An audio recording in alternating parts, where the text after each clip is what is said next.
have the privilege of introducing our speaker this evening. So Kaitlin Mercier is the coordinator for the Southern Alberta Native Seed Collaborative, which is abbreviated SANSC. SANSC is a group of diverse interests that assembled with the aim to improve access to reliable, high-quality, ecologically appropriate native seed for prairie restoration. And Kaitlin is an avid nature seed collector and works at EcoLogic Horticulture, a native plant nursery and seed supplier near Strathmore, Alberta. So with EcoLogic, she consults with engineers, restoration practitioners, and industry to select the right native seed and native plant material. So thank you for sharing your expertise tonight, and I look forward to your presentation. I feel like I should have brought a slide of my plant photos put up at the beginning. It would have been a nice transition. So let's make sure I can use the mouse correctly here. So yeah, I'm excited to be here today on behalf of SANSC, the Southern Alberta Native Seed Collective. And you'll see as well up here the Grassland Restoration logo. And so SANSC really was started by the folks at the Grassland Restoration Forum. Has anyone heard of the Grassland Restoration Forum? I should just ask that. Yes, perfect. Okay, sounds good. And so this is, this is a group of industry practitioners, environmental consultants, restoration practitioners, folks from lots of groups from parks doing restoration work. And really the focus of this group is when a disturbance happens in a natural area, what is the most effective way, best practices for trying to restore that, that native plant community back to its original state. So nice to meet everyone, and thank you so much for the intro. I'm just going to be repeating a couple things, but I'm the program coordinator for SANSC, and I also work nearby at a native plant nursery. And so this is me doing one of my favorite activities, which is collecting seed, and I'm so excited it's spring and we're going into seed season. Does anyone here collect native seed at all, or done collection before? Any plant nerds? Oh yeah, okay, perfect. Sounds good. So yeah, I'm going to be sharing today a lot about our program, but also I think it's important to note that I'm also going to be talking about my view into the native seed market here in Alberta from the perspective of a native plant nursery and from a native seed supplier for restoration projects. So I get a bit of a view into that from the work that I do. Oh. I did the scroll thing.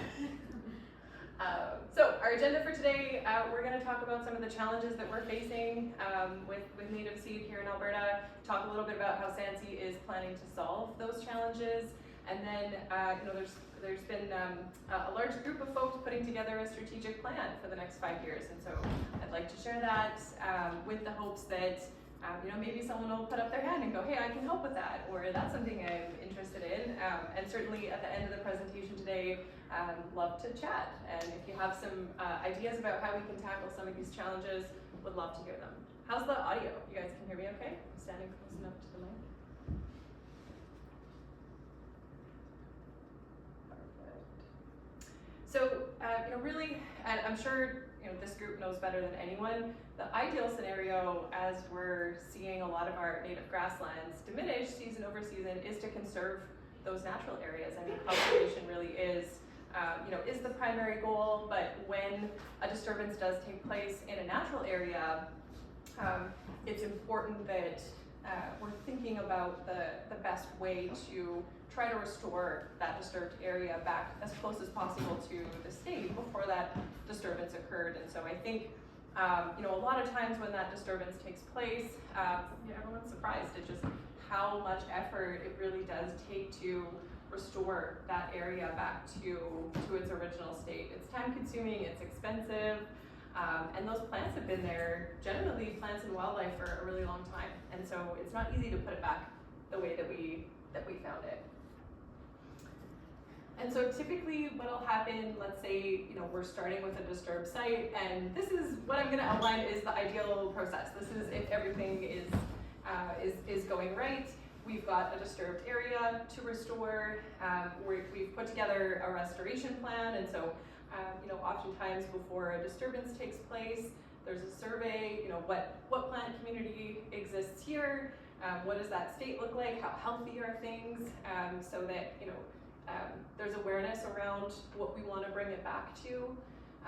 At the start of everything, really is seed from a restoration perspective. So, whether we're going to actually seed the disturbed area with a seed mix, or we're going to use plant material to restore that, it all does start with having the right seed. And so if you can imagine, say a healthy grassland area with a small disturbance in it, we take a look around and go, okay, well, where are we going to get seed from to reseed this area that's been disturbed? And so the most appropriate place is to look around the disturbance at the other plant communities that are there, because likely it's a very similar community. The plants on site have evolved to those site conditions and have evolved to have relationships with the other plants nearby. And so that really is the most appropriate seed, what is adjacent to our disturbed site. The challenge can be is, perhaps that area isn't very large. There's not a lot of seed for us to collect from that area, or perhaps the adjacent areas are under pressure. There might be some invasive species, or maybe those communities aren't very healthy. And so all of a sudden we're going, okay, well, we can get a little bit of seed, but this isn't enough to reseed or grow plant material for that disturbance. And so that's where you see the seed production system. We take the small amount of seed that we can collect in a sustainable way from natural areas, because that's the other thing is when we're collecting seed from a natural area, we want to be very careful to not negatively impact those communities so they can continue to exist. And so we'll take that small amount of seed, and seed producers will put in a seed crop. So in much of a traditional agricultural process, they will kind of use that as starter seed, and they'll amplify that seed over one or more seasons of agricultural production. And so this is a really great way to scale the small amount of seed that we have available from our natural areas into a larger amount of seed for restoration. And then once we have our seed crop, assuming everything goes well, that seed gets collected, it gets tested to see if it's got a good germination rate. Is it worth us spending time seeding this area with this seed? Is it likely to be successful? Is it clean? Did perhaps an invasive species blow into that field from another field? Or even agricultural species can put pressure on native plants in a restoration context. They sometimes can be more successful on a disturbed site. So assuming that lot or several different lots of seed are successful, then you've got your seed blend. And so you can go up to that site and you can seed that site, and then you can start monitoring and adaptively managing that site. And so this is really if everything goes right, but it does show how important native seed is to the restoration process. And so there's a lot of consideration for, what seed is available, how much, is there enough for the projects that are coming up.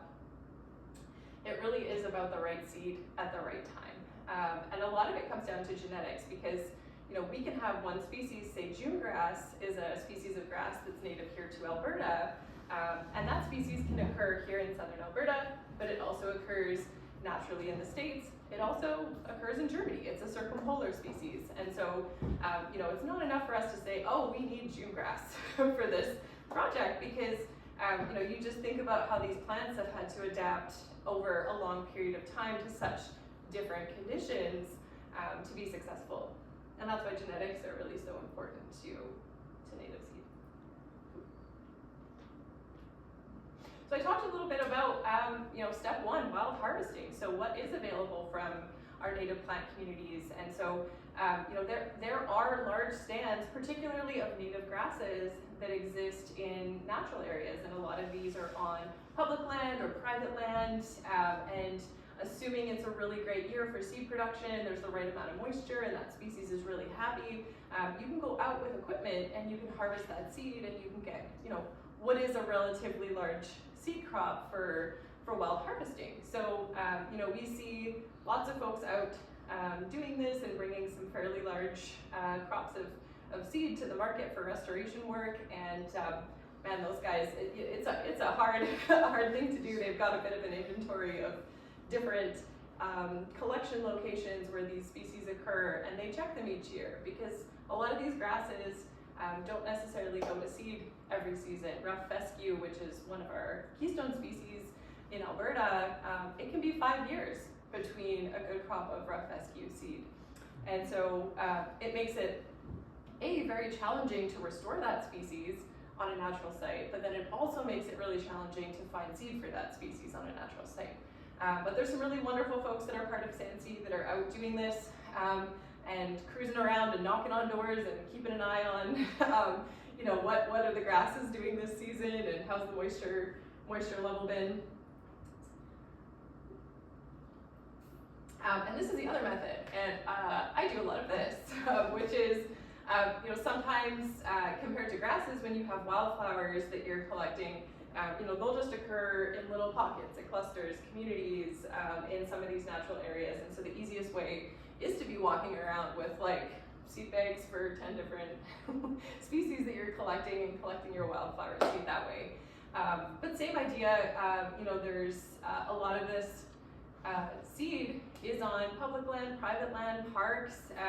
There's a lot of really wonderful restoration focused people from parks that will invite folks to come and collect seed, start a bit of a seed bank for future restoration projects. So it really is about partnerships when it comes to seed collection.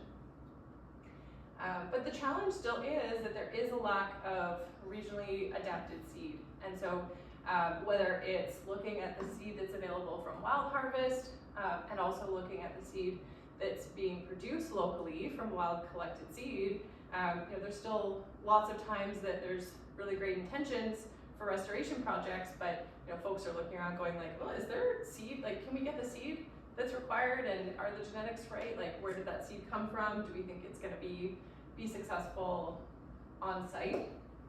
And so this is where we start to think of our commercial market. So in my example at the beginning, if I don't have enough seed in the area for my project, I'm going to start going, okay, well, who has grown a lot of seed, and how much is it, and where was it grown?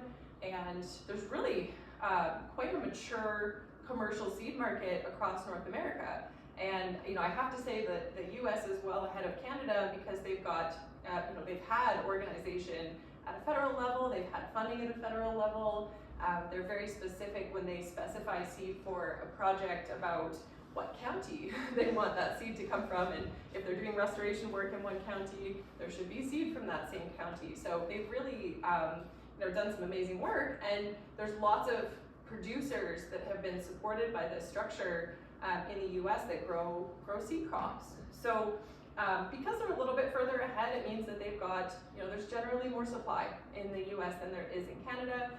There's some really wonderful producers who are taking native seed and they're amplifying that seed in Southern Alberta. I certainly don't want it to sound like that's not happening here. It is, and there's lots of great seed suppliers who are cleaning that seed and testing that seed and bringing it to market.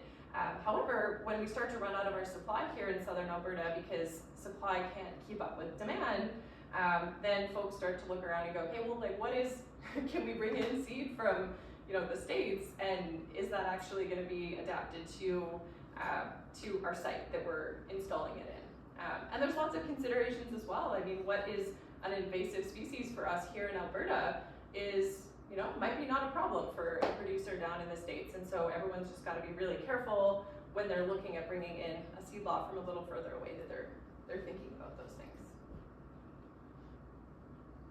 So this is where SANSC comes in. I mentioned a couple challenges. And so the Southern Alberta Native Seed Collective was started before my time by a group from Castle Provincial Park, from Waterton Lakes Provincial Park, and it's since grown to really encompass everyone in the industry who is touching or interacting with native seed in some way. So there's wild harvesters, there's producers who are part of the group, all the way through to restoration practitioners, NGOs, indigenous groups. So anyone who's feeling that there's not enough native seed supply, or feeling that it's really challenging to be a supplier of native seed. And so this is where we started. This was the focus in 2018, which was in Southern Alberta here. This is an eco-region map, so our natural regions and sub-regions in Southern Alberta. So when you don't have the perfect amount of seed available directly adjacent to your restoration area, you start thinking, okay, well, what is a similar geographic region that I could get some seed from where that seed would still be successful. And so this is a really wonderful resource. And you can see here in Southern Alberta, we're home to lots of beautiful grassland, parkland areas, as well as the Rocky Mountains. And so this was really the start of SANSC. So let's be advocates for our prairies here. So the really interesting thing, and I left our name as SANSC for this presentation because that's how we had advertised it, but one of our more recent changes is we're starting to work with groups from Saskatchewan and Manitoba because these ecoregions don't really care about our provincial borders. We do, we care a lot about them, but there's the folks in Saskatchewan and Manitoba are doing some really amazing things, and we all care about where that seed has come from and how it can be adapted for our restoration projects. So why not have a larger voice for the prairies? And there's a lot of work going in at a federal level right now, the National Native Seed Strategy, and so it makes sense for us to be partnering with the other provinces and just have one big voice for the prairies when we're talking to the folks at the federal level, deciding what should our priorities be for Canada for restoration. So our mission, our vision, not a surprise here, it really is about having a reliable source of ecologically suitable native seed for restoration projects, and however we as SANSC can support our local market for native seed here in Alberta, because it really is it's a marketplace. It's people who are deciding, do I want to make my livelihood collecting native seed? It's growers who are going, I could grow a cash crop or I could grow native seed. Like what supports are better for me? So really we want to support the people who will support the market, and ideally the net result of that is having that increased supply for better restoration outcomes. And so this is a very white and boring slide after all the other beautiful imagery, but it's a photo of our needs assessment study that we did earlier in the season. And so I think everyone had really strong feelings about what the challenges were in the market, but did we have the data that we needed to back those up and then turn those into priorities for the Southern Native Seed Collective? And so we surveyed everyone from producers all the way through to end users to identify what are the challenges that they're facing. You've got a wild collector who's deciding, do I want to invest $10,000 to go out and collect this seed crop in hopes that it's nice and clean and I can break even or I can make some money this year? And then you've got a restoration practitioner going like, oh, I wish I had that seed, but those two might not even know that the other exists. And so for us, it was identifying what are those problems that they're facing, and then how can we support that marketplace? How can we improve communication and awareness about what that demand is, and then give folks that want to go out and produce native seed or collect native seed some confidence that they're collecting the right thing, something that's useful and in demand. And so what's come out of it is, so we have some resources.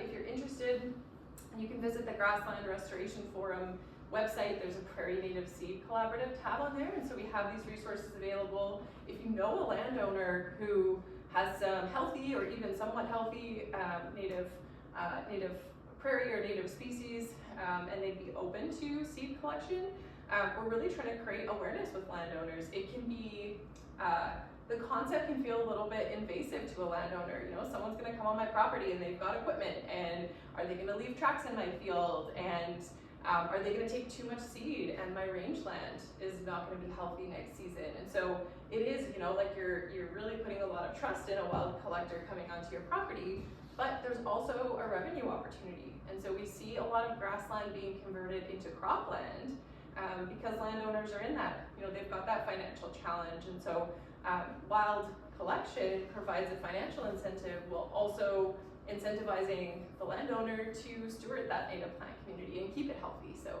it can continue to be a resource. So we're really trying to create awareness with landowners, and we've got resources for them on what to expect.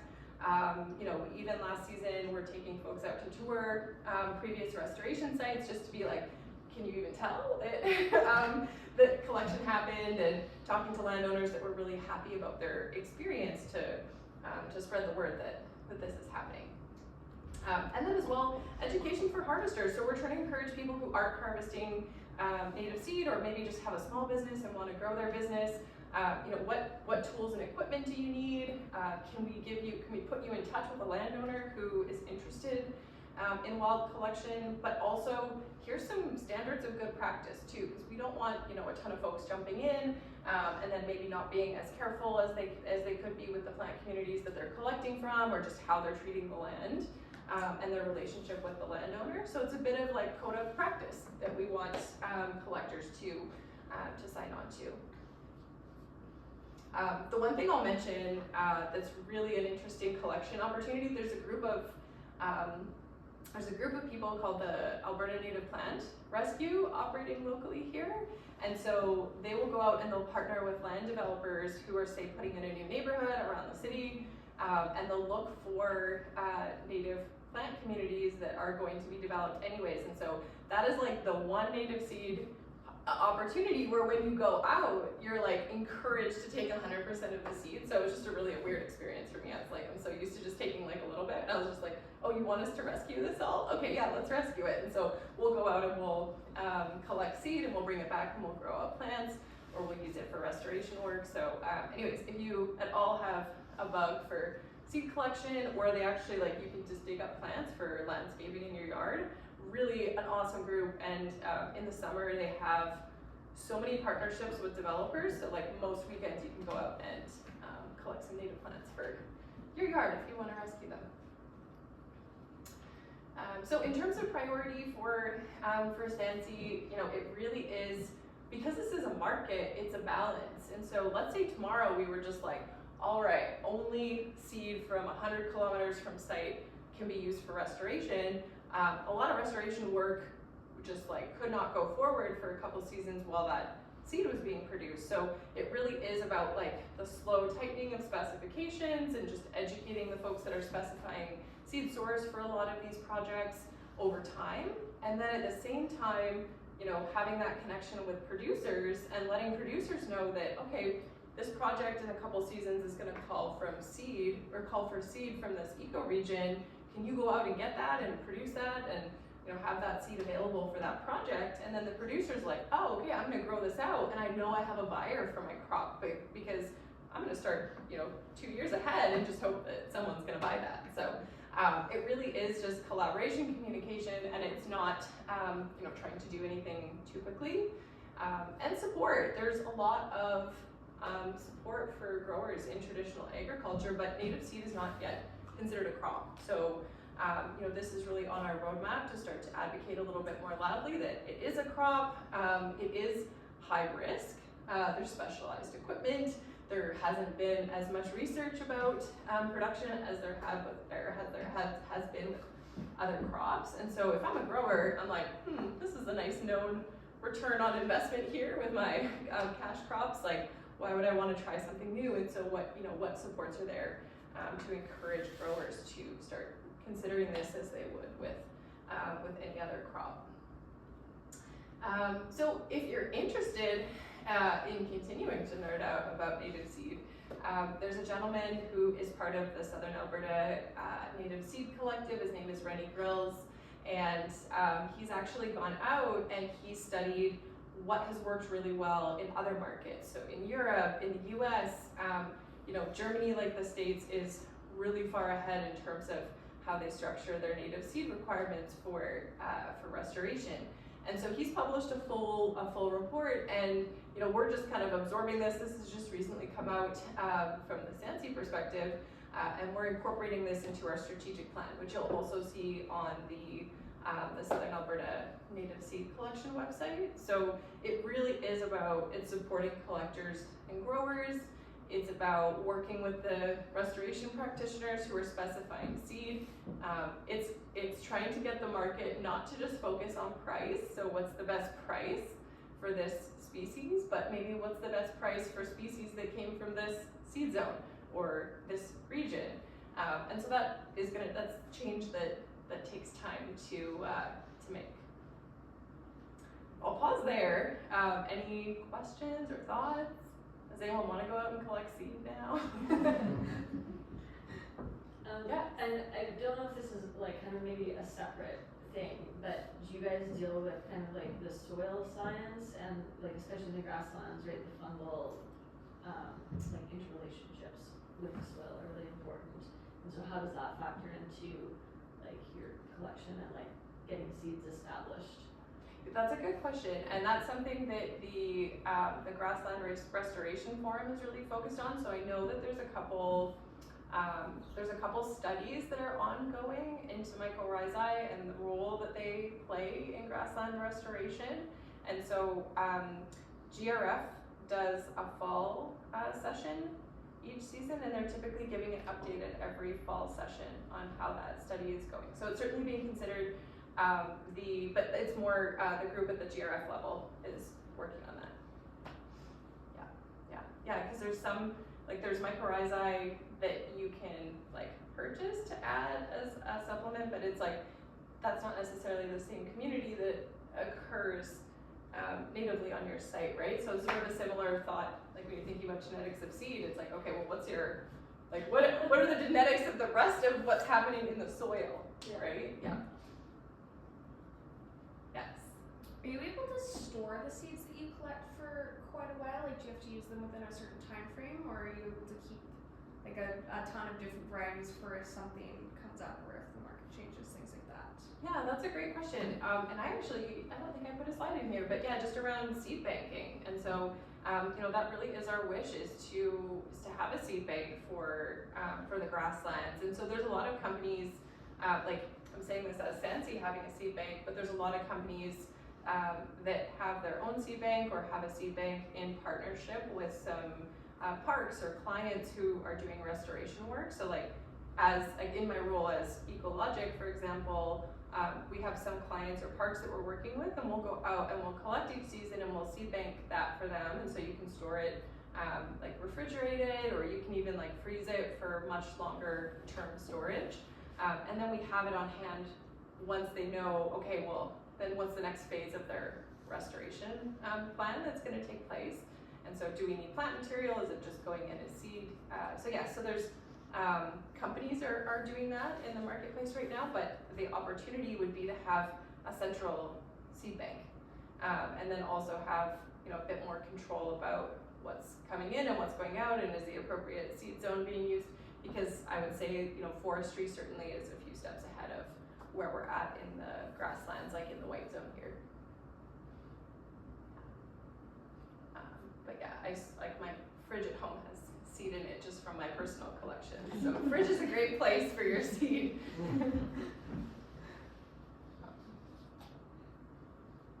Sorry, can you just expand on that? You said forestry is like a lot further ahead than what? Yeah, why do you see that, and like in what ways? Oh yeah, I maybe disagree with that. Oh, interesting. I would love to hear that. I know there's because sometimes if you're like from a forestry perspective, if you're collecting seed off of public land for use in another zone on public land, they often like to know, okay, where did that come from? And they do have some centralized, like there are some centralized storage, like seed storage, and in some cases you're required to actually like have it go through storage facility before it's used for a project, whereas like it is hog wild in the grasslands. Yeah, are you talking, I guess, like about the forestry industry, or more like the White Bark Pine Foundation of Canada? Oh, I see. Yeah, no, more like industry and government for forestry, and then like because they don't often think about restoring entire communities, right? They're planting coffin, right? And so they're planting one. They're very focused on people, right? Yes, they're very focused on trees, and then it doesn't it doesn't cascade as far down. Like even a lot of the regulations, you're like, okay, so wait, how does this then apply to shrub material? And do you care about what's underneath that? And then folks at the White Bark Pine, I think, are very concerned about genetics for sure. Yes, and that's like kind of a whole different. Yeah. They do also. I don't know as much about that, but I know some people who are like very passionate about white bark, so I've heard a little bit. Yeah. And so you're just talking about like specifically knowing like where your seed came from. Yeah, and having some controls around that. Yeah. Okay. Because right now there's some groups from Saskatchewan and Manitoba had suggested there's there's also a group called the Native Seed Producers of Canada, and so just trying to have some controls and standardization for, say, hand-collected seed. If you collect it, what information do you have to document about where you found it? And, you know, how do we validate that? And if you're gonna supply seed that you've hand-collected, do you agree to those terms? And then you can become certified through the Native Seed Producers of Canada. So, yeah. I'm just wondering, this might be a little bit further, but do you, other than just collecting seed, do you ever like breed it, like plant it and then collect from that and like, you know, try to produce more seed like in a greenhouse or like outside of that area? Like a seed orchard, exactly like a seed orchard concept. So there's a couple different ways that happens. You know, there's producers who will just like seed it, kind of seed it straight into the ground as a crop, and then they're using like their combine equipment to go out and just harvest the seed. You can have more of like a seed orchard approach as well. So you can lay down, you know, you take your, especially if you have just a very, very small amount of seed and it's very precious, you will grow it out in your greenhouse into plugs, and then you'll put nursery fabric down and put the plugs in the nursery fabric and have these kind of beautiful rows of these plants, and then you can go out and collect your seed. The breeding question is a great one. There's a group here called Innotech in Alberta, and so they've actually spent quite a bit of time, because there's a lot of the keystone species in our grassland, rough fescue, needle and thread, western porcupine. They're slow to establish after a disturbance, because you know they don't go to seed as often as maybe some of the more kind of aggressive species that are first on site during a disturbance. And so it also means that they don't lend themselves really well to agricultural production. So if I was to want to grow, say, rough fescue as a crop, I could put that in, and it might be 3 years before I start to be able to get some seed off of those plants. And then even so, it can be like when you're monitoring a rough fescue stand in nature, it could be 5 years before you're like, oh, there's a banner year. It's like the plants are like talking to each other and they all agree like this is the year, right, that they're gonna have this big crop. But when you're sitting there and you've put in a couple acres and you're looking at your field and you're like, okay, nothing this year, right? So back to your question about genetics, there are producers and research groups who have been working to select plants that produce more seed and produce the seed more reliably. So there's a couple of varieties that have been developed that are, at this moment in time, you know, the varieties exist, and so it's just going, can we encourage more producers to use that as a starter crop to produce more seed?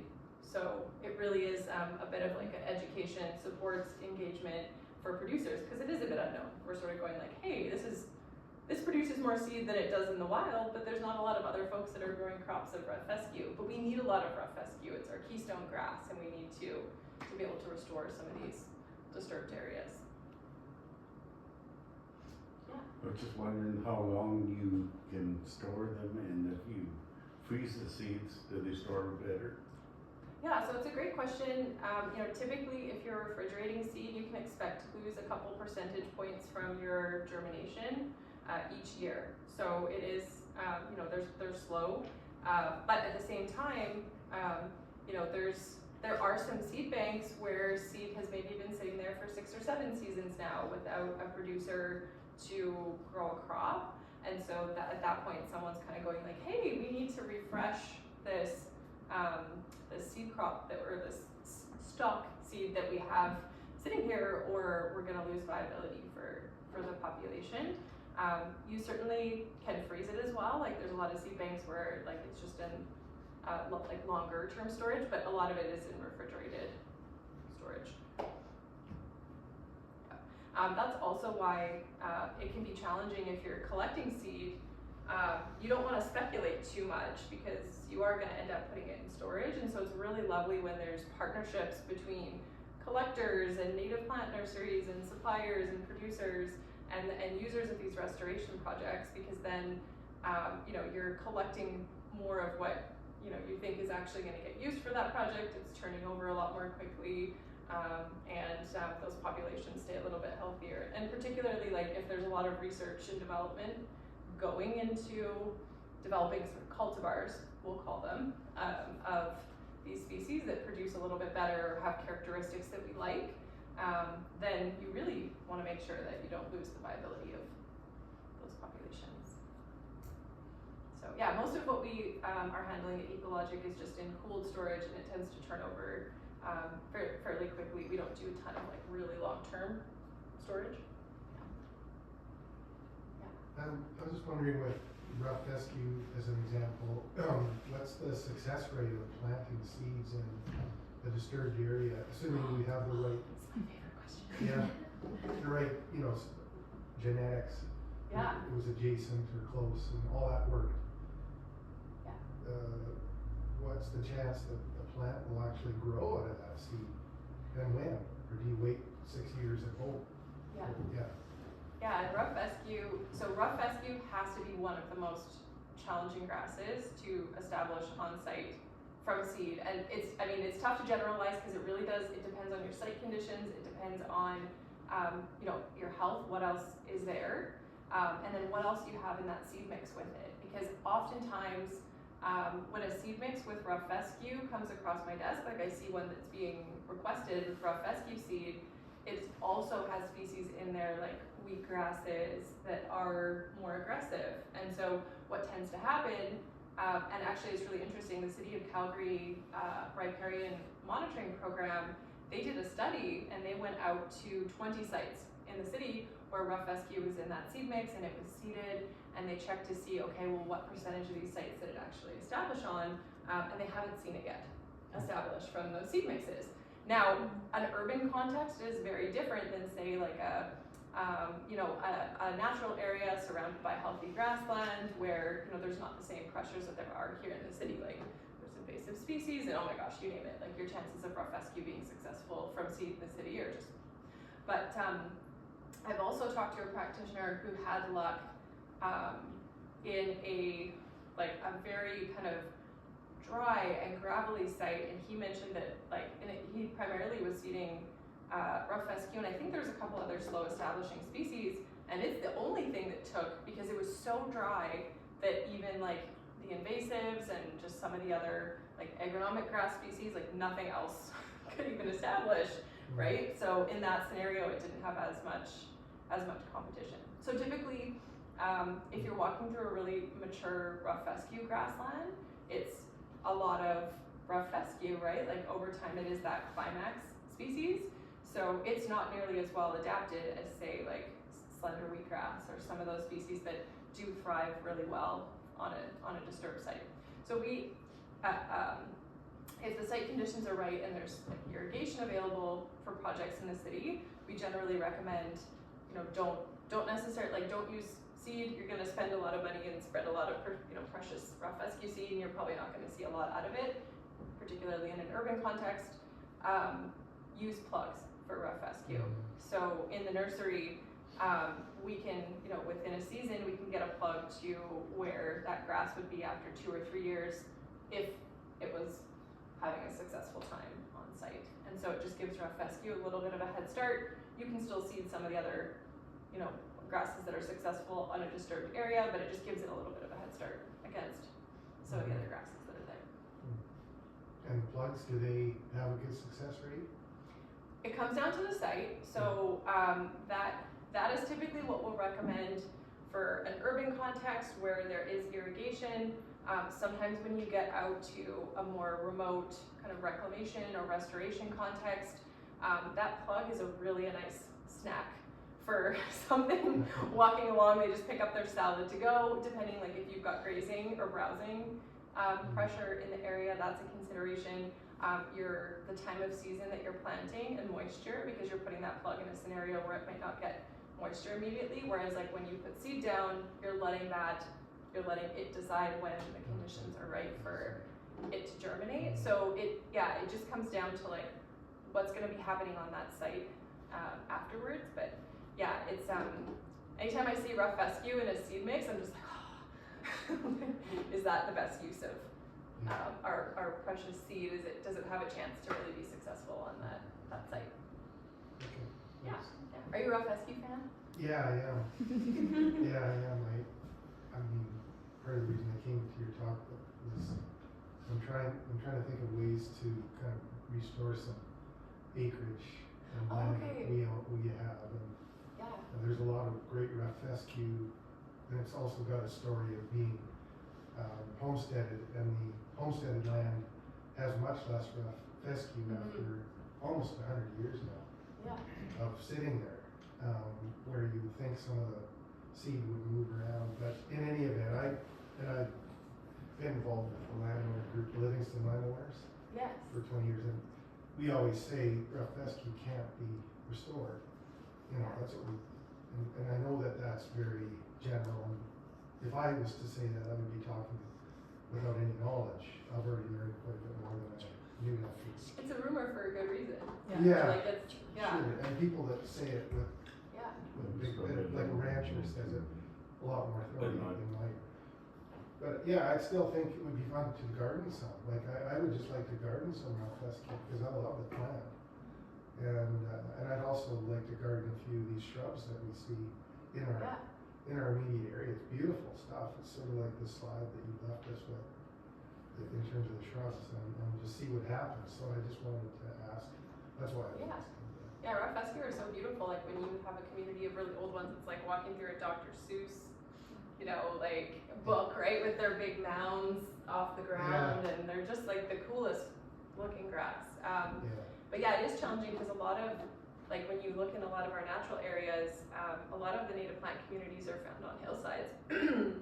Excuse me, because anything that was flat was cropland or converted over to forage species.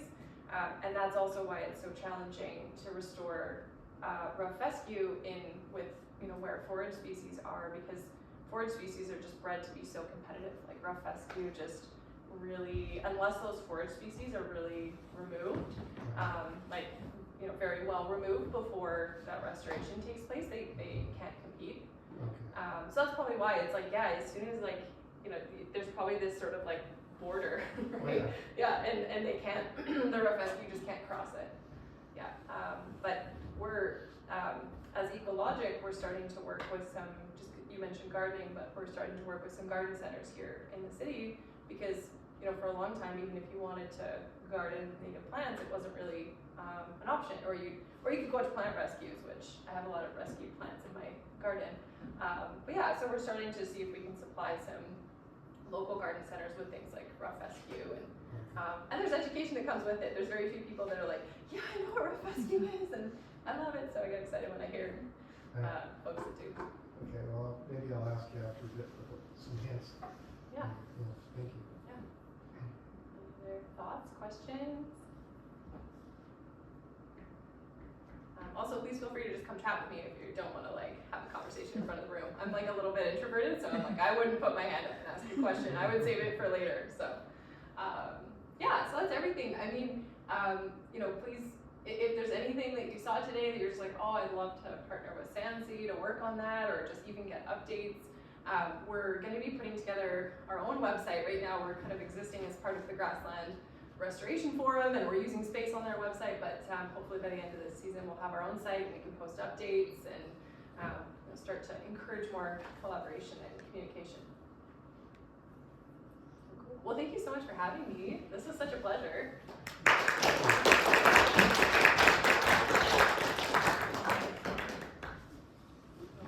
have a thank you slide. So yeah. There we go. Is that in Waterton?